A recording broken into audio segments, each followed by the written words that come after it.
भाई बेशक नहीं, अब तो जब भी कोई शॉल मिलती है, कोई कपड़ा मिलता है, तो हम तो ये सोच के रखते हैं पास, न जाने कब कफन की जरूरत पड़े तो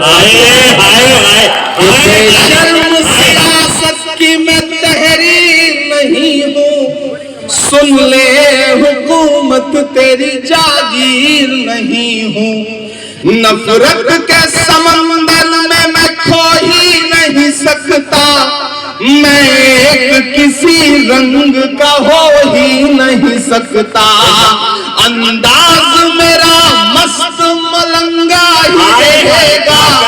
अब तैयार रहना अगले मिसरे पे कि अंदाज मेरा मस्त मलंगा ही रहेगा, गुंबद पे सदा मेरे तिरंगा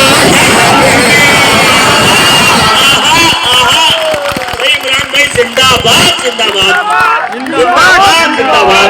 एक बार पुरजोर तालियां बजा दें अपने महबूब चार के लिए। तो क्या कहने हैं और जिंदाबाद ताजपुर, क्या अच्छा सुन रहे हैं आप, जिंदाबाद। शुक्रिया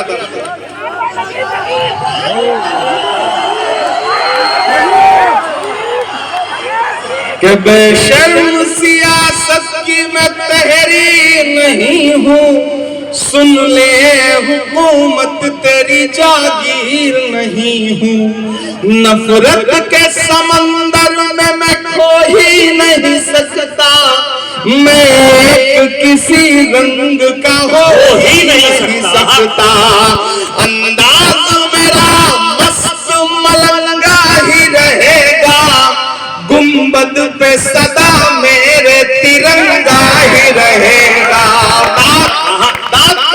मानता हूं ताजपुर वालों, पहुंच सकना जहां से मैं बात कह रहा हूं, तो फिर मुझे एक एक हाथ हवा में उठ के दुआ मिले। अगर लगे कि इमरान ने इस अहद की बहुत बड़ी सच्चाई बोली है, तो मुझे दुआ देना कि अंदाज मेरा मस्त मलंगा ही रहेगा, गुंबद पे सदा मेरे तिरंगा ही रहेगा, वो फूल हूँ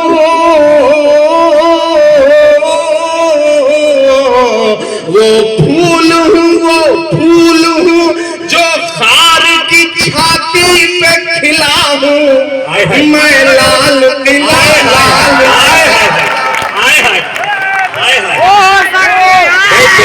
क्या कहने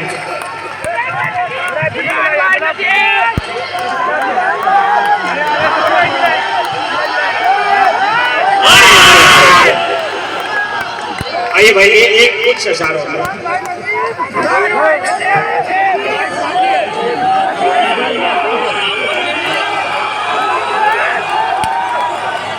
फैजी रहमान, साथ इन सारे भाइयों ने इस मुशायरे को मुशायरा जैसा बनाया है। पहले बहुत मुबारकबाद दूंगा। आप जहां मैं नजीब भी सुना दूंगा, मैं सब सुना दूंगा। अभी थोड़ा मेरे रंग में अब जाकर के आए हैं, तो मुझे अच्छा लग रहा है। एक बार इस छोटे भाई के लिए ताली बजाएं, तो इसने बहुत शानदार मुशायरा करवाया। इसको बहुत मुबारकबाद, जितनी दाद दी जाए, बहुत बहुत मुबारकबाद। अल्लाह खूब हर रंग के लोग। मैं पिछली 40-42 रातों से इलेक्शन कैंपेन में था, ऑस्ट्रेलिया में था, उससे पहले सऊदी में था, तो बहुत थका हुआ था, गला खराब था, मुसलसल दिन में 5-5, 6-6 सभाएं करता था, भाषण देता था। तो मैं बड़ा सोच के आया था कि पता नहीं मैं आज पढ़ पाऊंगा नहीं पढ़ पाऊंगा। एक बात मैं यहाँ डाइस पे खड़ा होकर के अपने जिम्मेदारों से कहता हूँ और इस टीम को मुबारकबाद देता हूँ। आपने एक बात गौर की कि हमारी नस्लें हंसना भूल गई थी, हमारी नस्लें जश्न मनाना भूल गई थी, सेलिब्रेट करना भूल गई थी, डरी सहमी अपने घरों में महदूद थी। इस तरह की महफिलें सजनी कम हो गई। मैं चाहता हूं कि ये बुरा वक्त आता है, टलता है, चला जाता है, नहीं, जैसे हो ऐसे रहो। मायूस होने से काम नहीं चलेगा, लड़ना पड़ेगा। बिल्कुल डरना नहीं है, ये मायूसी के बादल छटेंगे, चीजें बेहतर होंगी। क्योंकि मैं कह रहा हूं कि कहां सोया है चौकीदार। बहुत समझदार लोग, बिहार है साहब, ये बिहार है, मैं इसकी समझदारी को सलाम करता हूं। वो बिहार के 3 बुजुर्ग गुजर रहे थे, जैसे यहाँ बैठे हुए, तो उधर से खूबसूरत खातून गुजरी, तो एक ने उन्हें गौर से देख के कहा सुभान अल्लाह। दूसरे ने और गौर से देख के कहा माशाअल्लाह। तीसरे ने ज्यादा ही गौर से देखा और 1 मिनट बाद कहा इंशाअल्लाह। ये बिहार है। मैं इस बिहार की मौजूदगी को सलाम करता हूँ। वो पटना से एक बिहार का आदमी ट्रेन में भाग दौड़ करके आनंद फानंद में उसको चढ़ना पड़ा, टिकट नहीं ले पाया। टिकट जब नहीं ले पाया, दिल्ली तक जाना था, थोड़ी दूर ट्रेन चली के पीछे से टीटी आ गया। अब उसने जैसे ही टीटी को देखा, उसने सोचा जान कैसे बचे। उसने एक चादर निकाली, बिछाया और 2 रकात नमाज की नियत बांधी। उसने सोचा जब तक नमाज पढ़ता रहूंगा टीटी गुजर जाएगा, बात खत्म। लेकिन टीटी भी समस्तीपुर का था, समझ गया खेल। वो भी वहीं पे चला के बैठ गया कि चलो फेरो सलाम, फिर बात करते हैं। अब उसने रकात लंबी की, अत्तहियात सब पढ़ता रहा, सोचता रहा कि टीटी गुजर जाए। टीटी नहीं गुजरा। उसने जैसे ही सलाम फेरा, टीटी कुछ कहना चाहता था, इतने में फिर वो खड़ा हुआ। उसने कहा मैं नियत करता हूँ 2 रकात नमाज दिल्ली तक।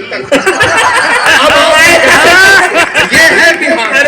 आप कुछ नहीं कर सकते इस बिहार। जिंदाबाद बिहार। बिहार की जिंदा दिली को सलाम।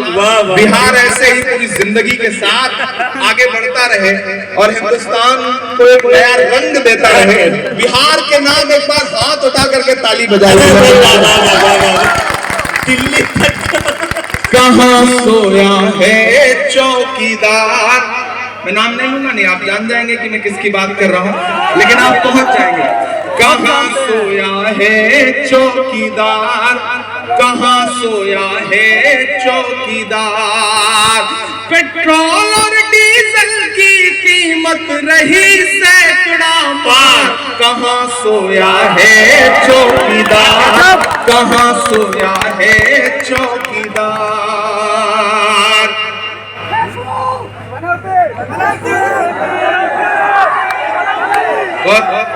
11 मैच लगातार जीते। क्या हुआ पता नहीं क्या हुआ। आप बहुत समझदार लोग हैं, आप ही अंदाजा लगा सकते हैं कि क्या हुआ होगा। मैं तो देश की पार्लियामेंट में बैठता हूँ तो मैं कोई तराज भी नहीं लगा सकता। आप ही कुछ कह रहे हैं, जो कह रहे हैं वो सच ही कह रहे होंगे, क्योंकि आवाम की जो आवाज है दरअसल वही असली आवाज होती है। बाकी तो अच्छा, उसके बाद अगला T20 हुआ तो जीत भी गए। ये भी कमाल हुआ। इससे भी आप अंदाजा लगाइए कि बीच में गड़बड़ हुई कहाँ, तो आप ही अंदाजा लगा सकते हैं कि पेट्रोल और डीजल की कीमत रही सैकड़ा मार। कहाँ सोया है चौकीदार, कहाँ सोया है चौकीदार। अभी अशरफ फातमी साहब से कहा जाए कि आप जब पढ़ते थे तो आपके साथ 2-4 आपके क्लासमेट थे जिन्होंने आपके साथ पढ़ाई की है, तो ये 2-4 के नाम बता देंगे और मिलवा भी देंगे। लेकिन अगर साहेब से ये कहा जाए कि आपने जब पॉलिटिकल साइंस में MA किया था तो आपके साथ किसी ने पढ़ाई की थी, तो कोई आदमी नहीं मिलेगा। अब इशफाक करीम साहब से पूछा जाए आपके बिजनेस क्या है और उसके 2-4 ग्राहक बता दीजिए तो ये नाम बता देंगे। लेकिन उनसे पूछा जाए कि वडनगर स्टेशन पे जब आप चाय बेच रहे थे तो किसने खरीद के पी, आज तक मुझे कोई नहीं मिला। तो मैं तो शायर हूं, मैं कह देता हूं अपने अंदाज में बात। कहाँ सोया है चौकीदार, कहाँ सोया है चौकीदार। कि चाय बेचने वाला पूरा भारत बेच रहा है। आप भी कह सकते हैं बिहार से आवाज दिल्ली तक जानी चाहिए। ऐसे काम नहीं चलेगा। सिर्फ पटना तक जाएगी तो कैसे काम चलेगा, दिल्ली तक जानी चाहिए मित्रों पे आवाज कि चाय बेचने वाला पूरा भारत बेच रहा है। इसी काम में हासिल उसे महारत बेच रहा है। कि रेल बिक गई, तेल बिक गया, बिका हवाई अड्डा। अगला जो काफिया है उसकी दाद चाहिए मुझे। कि रेल बिक गई, तेल बिक गया, बिका हवाई अड्डा। सब कुछ बिकता देख के खुश हैं अपने JP नड्डा। जनता महंगाई की मारी करती हाहाकार। कहाँ सोया है चौकीदार, कहाँ सोया है चौकीदार। गैस सिलेंडर कहाँ सोया है चौकीदार, कहाँ सोया है चौकीदार। बहुत शुक्रिया, बहुत मोहब्बतें। मैं आखिर में एक नज़्म पढ़ के आपसे विदा लेता हूँ। ये 2.5-3 मिनट आपके सामने। अच्छा ठीक है, दो सुना दूंगा। ये तो मैं इसलिए कह रहा हूँ ताकि आप जिंदगी के साथ खड़े रहें। आज भी आपके बिहार से कुछ आवाजें निकली। आपके बिहार, हमारे उत्तर प्रदेश से न जाने कितनी आवाजें ऐसी निकलती हैं कि ऐसा लगता है उन्हें हर चीज से नफरत है, हर चीज मिटा देना चाहते हैं, हर चीज झुठला देना चाहते हैं। तब इमरान प्रतापगढ़ी पढ़ता है कि बीते हुए कल से नफरत है, आते हुए पल से नफरत है, उनको कबीर के दोहों से, गालिब की गजल से नफरत है। मैं एक नज़्म पढ़ रहा हूँ जो इस अहद की सच्चाई है, लेकिन उससे पहले ताजपुर वालों में ये 4 मिसरे पढ़ रहा हूँ तो यहाँ मीडिया के साथी बैठे हैं, वो इसे नोट करें कि चाक है जिगर फिर भी आए हैं रफू करके, जाएंगे हकीकत से तुमको रूबरू करके। प्यार की बड़ी इससे और मिसाल क्या होगी, हम नमाज पढ़ते हैं गंगा में वजू करके। जिंदाबाद। इमरान भाई क्या कहने, हम नमाज पढ़ते हैं गंगा में वजू करके।